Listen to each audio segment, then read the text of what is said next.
Look, sometimes in Commander, you gotta keep your head low with your hand lower and wander yourself into a winning position. We are taking the role of the comic relief side character with Flubs the Fool. But make no mistake, this foolish frog and bug pal will have your friends stressed laughing, wondering how you assembled a machine of pure chaos and synergy. We dare to step outside the bounds of Landfall and Cheerios and will be playing from Exile as we wash away at our hand and let the gods of chaos lead us to our victory. For a green, blue, and red, Flubs the Fool is a 0/5 frog with built-in ramp, allowing us to play an additional land. But its second ability, that either lets us draw a card if we have no cards in hand, or discard if we do, is where we will take the deck to its limits. We plan to completely top deck our plays once we get rid of our hand and get extra mileage in the form of card draw by playing from Exile, with cards like Loot the Key to Everything and Wild Wasteland. But before we get to exiling, let's quickly cover the ramp package I've included in the deck. I also would like to make it known that this is my own personal Flubs deck that I have played and quickly raised as a pod threat, stealing wins out of thin air. Without wasting any more time, I present Flubs fooling around in Exile.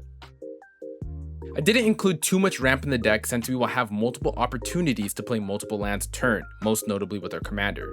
Even so, I am constantly finding myself with the most lands in play. We of course have Soul Ring because Soul Ring, an early turn ramp in the form of Farseek, Nature's Lore, 3 Visits, Rampant Growth, and Cultivate. However, Azusa Lost but Seeking and Oracle of Moldiah are great includes because of their on-theme abilities.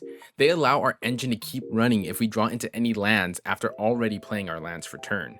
And I know I said we'd be stepping away from landfall, but we do have a couple of cards since it fits within our wandering theme. Lotus Cobra and Tireless Provisioner will provide us with even more mana for all the lands we decide to drop. And while I'm at it, I must also confess that Tatyova, Benthic Druid, and Rampaging Balots made the cut. Tatyova provides us with additional draw to dig deeper into our deck, while the Balots give us much needed board presence, something the deck struggles early game with. But I promise this is not a landfall deck, and I'll prove it with our next section of ramp, cost reducers. We have a ton of play from Exile cards, so it's only fitting that I've included Doc Orlock Grizzled Genius, Sage of the Beyond, and Savvy Trader. These cost reducers will allow us to play more cards early on and be a vital piece to our endgame. Fortune Teller's Talent is another cost reducer once we get it to its 3rd level, but is even useful before then, letting us play the top card of our deck when our hand becomes useless. And since we're already on topic, let me show you exactly how we plan to play from Exile. Loot the Key to Everything is a fantastic card that slowly digs us into card advantage, while Wild Wasteland is a double hitter, exiling 2 cards to play from Exile and also skipping our draw step, keeping our hand low. Visions of Phyrexia is very similar, netting us an extra card on our upkeep and ramping us if we opt to not play from Exile. And while that is all good, Urabrask, Hederic Praetor, and Elkin Lair are even more useful in the deck. They start our engine by exiling cards, but also hurt our opponents, forcing them to exile a card on their turn that they must play that turn. This disrupts their turns and plans while being vital engines for our own deck. Valaka Exploration is another play from Exile card that rewards us for all the extra lands we'll be playing. Share the Spoils is a very unique card. On ETB, it forces all players to exile their top card. Any player can play cards exiled with Share the Spoils, but at the cost of exiling an additional card from the top of their library. It's a super fun way, for me at least, to again disrupt our opponent's plays by stealing cards from them since we don't have a lot of big splashy cards, but more small increments of value within the deck. And we must also come to acknowledge that Flubs is half draw, half discard. So cards like Inti Sensual of the Sun and Veronica Descendant Scribe give us benefits when being forced to discard. Conspiracy Theorist and Containment Construct also allow us to play any valuable cards that we discard due to Flubs. But I think it's time to reveal the deck's hidden hero, the underdog that puts in so much more work than it should for Flubs, and that card is Birgi, God of Storytelling. And while the red mana can be useful for when we're taking huge turns, we are more impressed by its alternative side, Harnfell Horn of the Bounty. This artifact is a discard outlet that also exiles cards from our deck to play until end of turn. It will always keep our hand empty so we can draw with Flubs, but turns that one draw into 2 additional cards that we can play from Exile. It alone just does so much for the deck and constantly catapults me to a winning position when it gets going, making it today's hidden hero.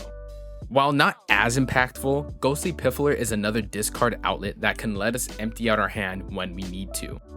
But if we feel like we don't want to truly lose the cards we discard, we can discard them to the top of our library with Library of Link.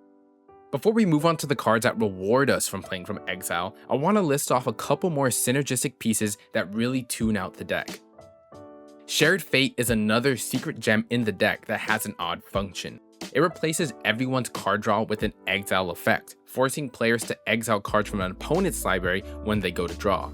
It's an odd interaction and can even be an alt win con for us if we have everything set up right, but I'll explain that a little bit later on. Recycle and Song of Creation are the pseudo commanders of the deck, essentially doing the same effect as our commander, except the discard is at the end of turn. In combination with Flubs, they allow us to pick and choose the worst or best cards in our hand that we want to discard after all the card advantage. Abundance lets us go dig for specific card types, while Future Sight is another way to play from outside of our hand. Atali Primal Storm and Apex Devastator are cards that let us play from Exile for free, and more importantly, they're just really fun cards to drop onto the battlefield. We'll have the mana to do so it only makes sense that we include it. And Multani, well, she's just a big ass blocker that we can return lands to our hand if we discard her with Flubs to then replay those lands for card draw. But I believe it's time to showcase the accolade of the deck, our commander's right-hand woman that single-handedly puts us in a firm position. And that card is Iruth, Tormented Prophet. Iruth replaces all of our instances of card draw with an exile effect, exiling 2 cards from our deck that we have to play until end of turn.